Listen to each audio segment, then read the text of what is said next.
नमस्कार, मी पंजाब डक। आज आहे 27 जुलै 2025 आणि मी आहे आमच्या इथल्या कसुरा नदीवरून पाहू शकता असा पूर गेलेला आहे। सगळ्या शेतकऱ्याचं आतोनात नुकसान झालेलं आहे। तर शासनानं खरं तर या शेतकऱ्याला मदत करायला पाहिजे।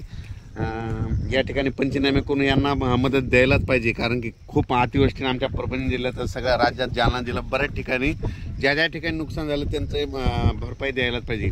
आणि आज या ठिकाणाहून मी शेतकऱ्यासाठी एक खास करून एक आनंदाची बातमी देणार आहे, कारण की राज्यामध्ये उद्या 28 तारखेला म्हणजे उद्या सोमवारी सूर्यदर्शन होणार आहे।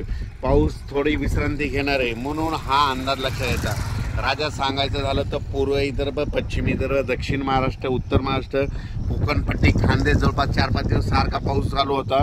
कुठं रिमझिम पडला, कुठं मुसळधार पडला, कुठं अतिमुसळधार पडला, कुठे वडे नाले वाहिले, कुठे नदीला पूर आला, कोणत्या धरणाचं पाणी सोडलं, असा पाऊस पडला। पण शेतकऱ्याला आता अपेक्षा आहे की हा पाऊस कधी उघडतो। तर सर्व शेतकऱ्याला सांगू इच्छितो की उद्याच्याला म्हणजे सोमवारी उद्या 28 तारखेला सूर्यदर्शन ठिकठिकाणी होणार आहे। 29 तारखेला आणखीन खूप ठिकाणी सूर्यदर्शन होणार आहे, म्हणून हा अंदाज लक्षात घ्यायचा। ज्या ठिकाणी पाऊस नाही पडला तसं म्हणजे आज 27 तारखेला बऱ्याच ठिकाणी पाऊस पडणार आहे। काही ठिकाणी सूर्यदर्शन होईल आणि परत जोराचा पाऊस आज आणि उद्याचे दिवस पडणार आहे, म्हणून हा अंदाज लक्षात घ्यायचा। पण एकदम असं बंद होणार नाही। उद्याचे दिवस आणखी थोडा पाऊस आहे, फक्त मात्र उद्यापासून थोडी विश्रांती घेणार आहे, म्हणून हा अंदाज लक्षात द्यायचा।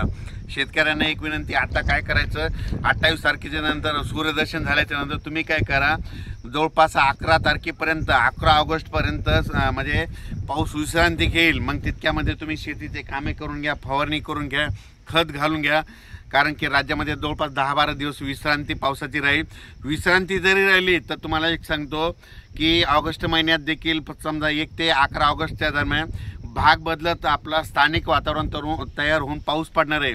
फक्त जे मोठा पाऊस म्हणतो ते मोठा पाऊस मात्र ऑगस्टच्या दुसऱ्या आठवड्यात येणार आहे, म्हणून हा अंदाज लक्षात येतात। राज्यात आज देखील पूर्व विदर्भ, पश्चिम विदर्भ, दक्षिण महाराष्ट्र, उत्तर महाराष्ट्र, कोकणपट्टी, खानदेश वेगवेगळ्या ठिकाणी दुपारनंतर थोडं ऊन पडेल, पण अर्ध्या एक तासाचा मोठा जोरदार पाऊस ठिकठिकाणी पडणार आहे, पण भाग बदलत पडणार आहे, म्हणून हा अंदाज लक्षात घ्यायचा। पण राज्यात मात्र उद्यापासून मात्र सूर्यदर्शन सोमवारपासून 28 जुलैपासून सूर्यदर्शन होणार आहे, म्हणून खास करून हे अंदाज लक्षात घ्यायचा। ज्या शेतकऱ्यांचं हे नदीकाठचं असं पीक वाहून गेलेले, तुम्ही काय करायचं, ग्रामसेवक, तलाठी, गावचे सरपंच त्यांना घेऊन तहसीलदाराकडे जायचं आणि त्यांना म्हणायचं पीक पाहणी करा, आमचं नुकसान द्या, असं तरी कमीत कमी म्हणा। कारण की तुम्ही जर स्वतः गेले नाही तर तोपर्यंत तुमची कोणी मदत करणार नाही। वाटल्यात त्यांना बोलून आणा, त्यांना फोटो काढून तिथं दाखवा। म्हणून माझी सगळ्याला विनंती, नसं कसं आहे घर बसले ते कोणी बघायला येत नसतं, म्हणून माझी सगळ्याला विनंती आहे, ठिकठिकाणी असं मुसळधार पावसानं नुकसान झालेलं आहे, म्हणून सर्व शेतकऱ्याला सांगू इच्छितो तुम्ही काय करा, गावचे सरपंच, त्याच्यानंतर तलाठी, ग्रामसेवक, वाटल्या तहसीलदार साहेबांना देखील त्यांना एक निवेदन द्या, आमच्या भागात नुकसान भरपाईचं पाणी करा म्हणून। अचानक वातावरणात बदल झाला तर लगेच एक विषय दिला जाईल। पण राज्यात मात्र उद्या 28 तारखेपासून सूर्यदर्शन होणार आहे, म्हणून खास करून शेतकऱ्यासाठी आनंदाची बातमी।